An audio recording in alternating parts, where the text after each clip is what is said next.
South Africa's history begins with the sea and the ships and the men who sailed that sea. It was due, in fact, to the quest for a trade link with the Spice Isles of the East that we owe the discovery of the Cape. And today, South Africa's fleet of coasters continues the tradition first established by brig, bark, and caravel.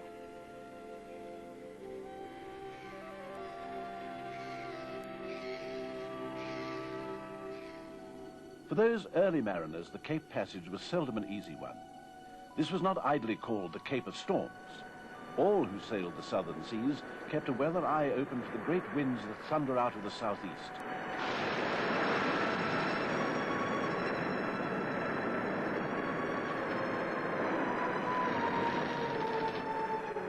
But the seafaring tradition of our Dutch and British forebears almost vanished as the early settlers took to the ways of a dry and thirsty land. Homestead and wagon were their world. They charted courses northward. By 1776, remote settlements had been established and land links with the Cape almost fell away. So communication and trade in the 18th century fell to the lot of a handful of hardy men who saw wealth in the exotic hardwoods of Knysna or in the patient handwork of the indigenous peoples beyond the Fish River. For the isolated fishing communities scattered along the east and west coasts, a ship heaving to in the swell was their only contact with the outside world.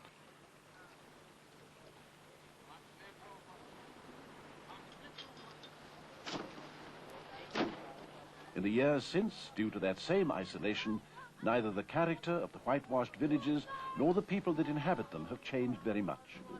Offshore fishing is still their only livelihood and will be for generations to come.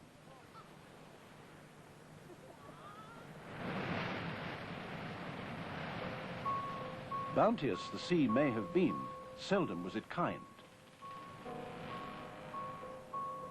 In 1840, just 2 years after the Hope first took to the water, she was wrecked near Cape St. Francis. Our first steam coaster, its destiny belied its name.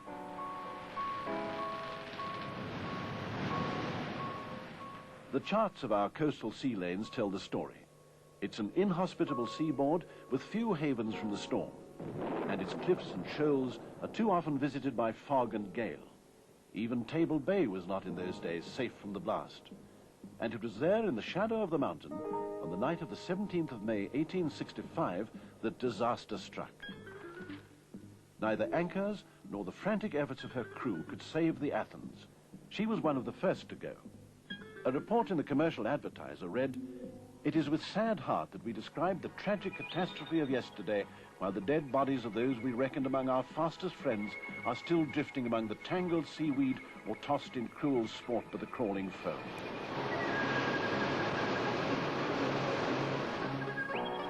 Another journalist wrote, "At 10:30 last night, the city of Peterborough, which had long been dragging her anchor, struck on the reef a little beyond the sands on which the other ships had been beached. The cries of the people on board could be distinctly heard from the shore." 18 vessels were cast ashore that night.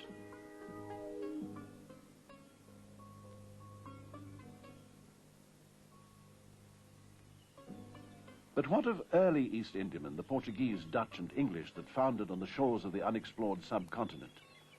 Deputy Director of the East London Museum, Graham Bell Cross. What I think is probably more interesting than the story of the shipwrecks is the story of the poor survivors who walked this coast to the nearest settlements. Probably the first ones past this particular point were those from the shipwrecked East Indiaman, a Portuguese ship that was wrecked in 1622, not more than about 50 kilometers south of us. There, about 300 survivors walked all the way to Maputo, taking about 150 days and averaging about 7 to 9 kilometers a day. These people had a really torrid time. Although they were on shore, the captains imposed very strict discipline. There was no bartering with the local people. If they did, they were executed, they were hanged. And the story goes that some of these poor people pleaded with their captain when they were sentenced to be hanged that they be buried at a great depth because there was so little food available they were frightened of being eaten by their companions. Famous wrecks occurred north of us, like the Grosvenor, They too suffered, and I suppose generally the degree of survival was in the region of 5 to 10% of all the people walking up and down the coast. I'd like to mention some of the hardships that these people encountered, and probably swollen rivers was one of the most difficult features that they had to conquer. A lot of the people could not swim. They had to make rafts. In some cases, the bigger rivers like the Fish and the Keiskamma and the Kai, they had to walk 4 or 5 days inland to be able to get to a part of the river where they could cross fairly easily. Food was the biggest single problem on the coast. They bargained with the local Bantu. A nail, a copper nail, for example, was worth a beast. In some cases, the survivors were armed, they carried muskets, and here they had no problems at all. In one particular case, the survivors of the Santo Alberto, wrecked just north of East London, walked inland almost to the Drakensberg, and almost certainly they were the first Europeans to see the Drakensberg mountains of South Africa. Despite the elements, trade up and down our coastline was increasing. The building of Table Bay Harbour in the 1860s marked the end of unprotected anchorage at one of the world's ocean crossroads. Even to this day, many corners of Table Bay Harbour remain much as they were before the turn of the century.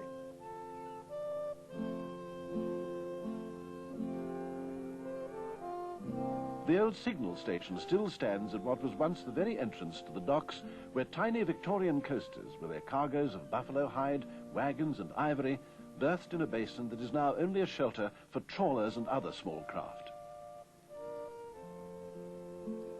Almost all South Africa's shipbuilders had their yards on the shores of Table Bay in the second half of the last century. From oak, stinkwood and yellowwood hewn in the Cape forests, they fashioned a fleet of brigs and schooners. The best of those little ships were remembered even after sail vanished from the seas.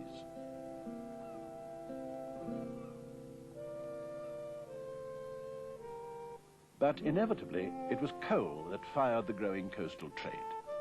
By modern standards, the early steamers were uncomfortable and poorly equipped, and it's not remarkable that many of them came to grief on the 2,000 windswept kilometers of our coast. And perhaps it's for these reasons that the men who sailed in them became legends in their lifetimes. For 45 years, author and former shipping correspondent George Young has written about ships and the men who skippered them. It was a hard life in the old days on these coasters, and the men who sailed in them had to be hard as well. There was no comfort. From the moment they left one port to the next, there was no communication. Some of them didn't even have receivers for their own convenience to listen to the news. And passengers sometimes travelled in these ships. They had either to sleep in the hatch and have it closed down when the weather was bad, or they could have it open when the weather was fine. Never no proper ablutions. You would have a pipe coming up in the side of the ship, and the toilet was on top of that, and when the sea was rough, the sea came right up to this toilet and blew the passengers off the seat. You don't get that in modern times. And more than that, the food used to last just from one port to the next because there was no refrigeration in those days. They used to be very careful with the meat. They had an ice box on deck. Although it wasn't permissible, really, they used to keep the vegetables in the lifeboat. Should there be an emergency, they had to empty all the cabbages and potatoes out the boat before they got into it. There's one coaster, for instance, the lifeboat was the last thing put on board on the hatch. And if the ship got into trouble and she sank, they used to rush into the lifeboat and sit on top of the hatch in this boat and wait till it floated off. But the men themselves were so strong. And on this trade for a lifetime was Axel Johansson, a Swede, who used to trade between Cape Town and Port Nolloth with a Clara. No radio, no modern devices, just a magnetic compass and an old lead line. He never got into trouble despite the fog and the weather up there, and he went on for years. When the professionals ran on the same route, he had sometimes to go to their assistance. But the old Clara steered so badly, he could never tell what the distance was between Cape Town and Port Nolloth because he did a couple of turns of the wheel to pick up the slack of the chain on deck. And when the war broke out in 1939, they needed the Clara as an examination vessel outside Cape Town. And so they took her over, and they had to take Axel Johansson with her because he was the only man who could handle her. Although that West African coast is full of wrecks, this type of Scandinavian seemed to know the place by the colour of the water, the smell of the sea. The fog didn't worry him. And when the modern devices came, he was all at sea in another sense because he wasn't used to it.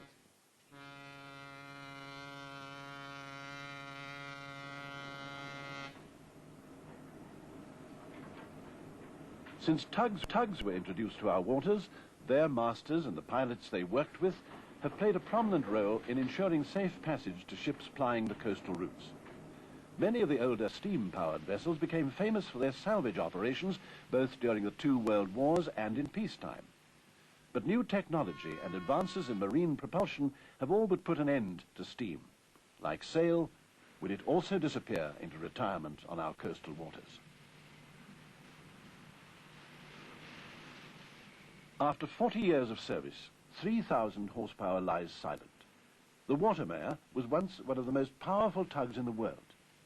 Yeah, there's something nostalgic about the foredeck of these old steam tugs. We don't see them much longer because they played such a tremendous part in some of the drama at sea off this coast. Big ships and small ships down the years. I remember about 30 years ago when the Basuto coast was coming back to Cape Town from Port Nolloth. A real winter gale. The sort of night when even the best mariner says, I'd rather be at home in bed. And as this coaster was passing Robben Island, approaching Cape Town, the feed pump for the main engine failed, and there's not much else anybody could do. Steedman, who was the master there, let go the starboard anchor, then the port anchor, but they failed. So he got on the radio and called the port people, and Ralph O'Neill was on duty that night, and he immediately sent out the T8 Watermare, this tug. And these tugs are versatile enough, but in a full gale you can't drive them, not with all these fenders hanging down, and the bow fender was on. And she went out and to the scene as best she could, but the tug master even sent a message that I can't go any faster because the tug will be in trouble, said we are taking water all over. And of course Steedman was concerned because there are tremendous offlying reefs off the Cape Peninsula. If she were to drive up on one of those, total loss, and the crew would be lost as well. And more than that, he had no other means of obtaining aid, but fortuitously she came ashore alongside the Sea Point Pavilion, and she stopped only a few meters from the wall. Incredible fortune. And what did he require? Nothing more than a ladder to help him across. And they called the fire brigade. The fire brigade arrived, and the local chief of the fire brigade unfortunately got washed off the wall, and he was never seen again. But they put the wall across, and the men walked ashore, dry shod. But the old Basuto coast never came off again. The tug came back to port. Of course, modern days, they don't use tugs to rescue people, they use helicopters.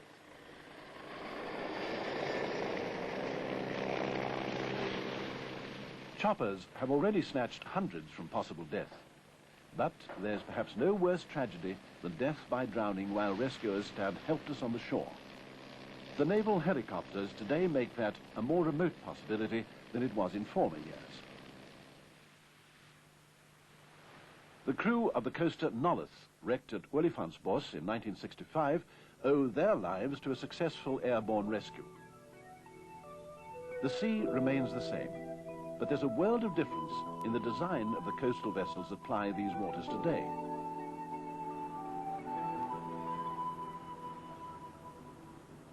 Now here we see a classic example of a South African-built ship, tailor-made for a specific trade. She goes to Port Nolloth in the Macquarie and carries up perishables in containers for the miners there. She carries building materials. She's very much larger than those ships she succeeded, such as the old Clara and the Swazi. There are only two ships that go into Port Nolloth anyway. That's the Swazi and this one. And she has a bow thruster to help her turn. That's why she can be bigger than the others. And more than that, she carries oil in tanks up to Saldanha Bay, to the trawling fleet there. And when the cargo is available, she brings oil back from Port Nolloth and Saldanha Bay. It's a very wild coast in winter, and many, many ships have been lost on the voyage between Port Nolloth and Cape Town in former years because of the fog on the coast. For many years, the ships were not properly equipped, nor was the coast. But now that vessel's got mod cons, like the Queen Elizabeth, in fact. Her bridge differs very little from the Queen Elizabeth, and she goes in and out in almost any weather. And in wintertime, they have wild conditions down there. It's a wild coast, but without small ships like that, the South African commercial fleet would be so much the poorer.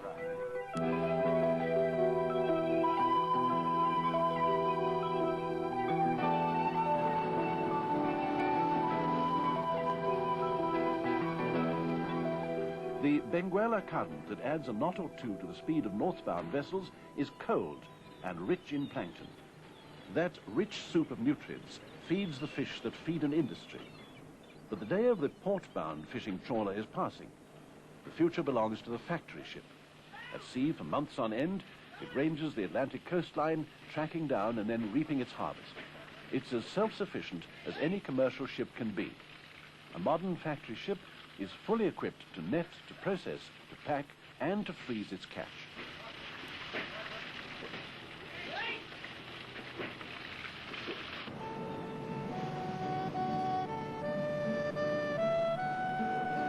The Aranyamunt runs to a tight weekly schedule. She makes her run up the Namaqua coast at a steady 12 to 15 knots, putting in at Saldanha and Lambert's Bay on the way. She plies the same route now that coasters did when they came to reap the rich guano harvest from the offshore islands more than a century ago. There's always been, and there still is, a demand for the nitrogen-rich fertilizer produced by the Cape gannet.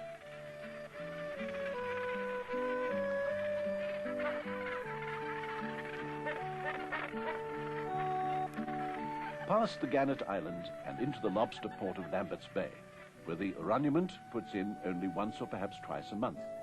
It's a short stop at this remote settlement on the Atlantic seaboard, just a few hours to discharge oil, and then it's back into the sea lanes for the final swing up the coast. Some of the South African coasters had a very distinguished career. One of them was a Harrier, which was built by Scott and Company at Bowling in 1892. And she came out here, little steamer she was, and a fellow by the name of Weeren, an Australian, he operated her. He was the owner and the skipper. And he got the contract for the government for collecting guano on the islands on the southwest African coast. And he sailed up there for weeks at a time. She carried labour on deck. These labourers had to go on the islands and collect the guano. And so she had a distinction also of being one of the only passenger ships South Africa at that stage had ever owned. No radio, of course, no gyro, no echo sounder. Never got into trouble. And he was an enormous man. Tremendous fellow. Some people used to say when the ship was empty and he walked to one side of the deck, you could see the old Harrier used to get a list. And when the war broke out, she'd already been bought by Thiessen and Company because Weeren retired. She was put onto the operations up the East African coast, carrying cargo from Durban up to Mombasa and Aden. And she loaded what was a cargo of munitions, and the captain then was a fellow by the name of Riseborough in 1942. And at the time of the U-boat campaign on the East African coast, and out went the old Harrier with a full cargo, about 200 tons of high explosive, on her way to Mombasa. She was never seen again. Never. The assumption is, of course, she was torpedoed by one of the big German submarines which had come out and got round the Cape and was working in the Mozambique Channel. Some salvors afterwards said they found some debris on the bottom, the shape of a ship which they thought might be the Harrier. But if she had been carrying munitions and was torpedoed, she wouldn't be lying on the bottom in one piece. She would have been blown to bits.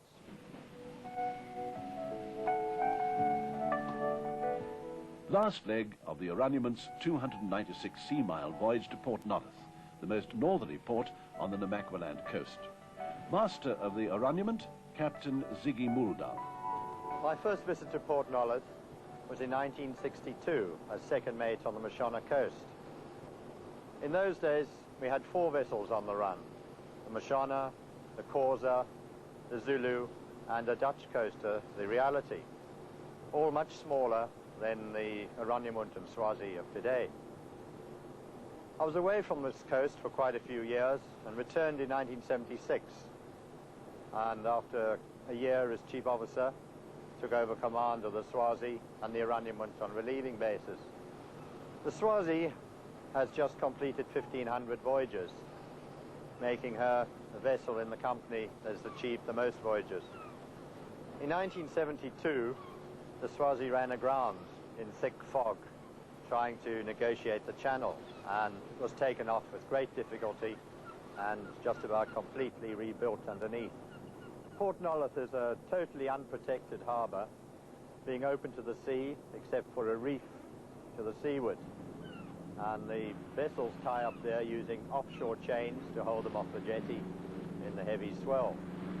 It's not a very hospitable coast, with the southeasterly gales and the fog just about a permanent feature here. Hard to starboard. Hard to starboard. Hard to starboard, sir. Midship. First mate, Irvin Steenveld. Port Nolloth. It's one of the most difficult and treacherous ports to enter. on the whole coast of South Africa. The captain must be a special sort of person, because coming into Port Nolloth there is no room for error. His judgment must be superb as well as his movements. Keep the bellboy fine on the starboard bow. Bellboy, fine on your starboard bow. When entering Port Nolloth, we have to pass the bellboy and turn at right angles to the coast. There's a channel that we have to go down, which is marked off by buoys. On some occasions, we came up to the bellboy and the fog ascended and just covered the entire harbour. There's no turning back. We just have to keep going. Stop port. 420 Gs. Stop port. Stop starboard. Stop starboard. Midships. Midships. Dead slow ahead both. Wheeler midships, sir. Slow ahead both. Steady. Steady. Steady as you go, sir. Stop both. Stop both. Port Nolloth stands at the gateway to two expanding enterprises, diamonds and copper mining. And so from Cape Town come pressure piping and dozer spares, drill rigs and dieseline, an endless supply of plant and equipment, and a host of mining accessories.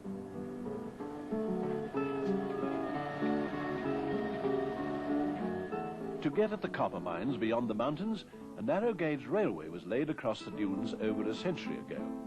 Mule-drawn trains trundled from Port Nolloth to the mining metropolis of Springbokfontein, whose dusty streets once echoed with the revelry of the Cornish miners brought out to rest the copper from the Namaqualand.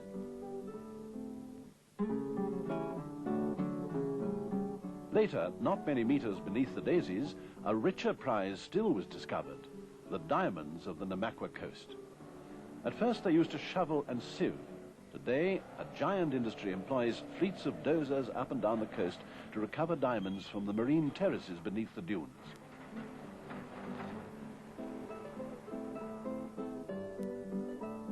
Port Nolloth is steeped in diamond lore. It was once notorious as a centre of diamond smugglers, and its two hotels were known respectively as the IDB and the CID. There's always a scramble to cast off on schedule, but the mist that steals in from the sea can trap vessels for days, and there's no moving from the quay when the Benguela whips up a fog bank.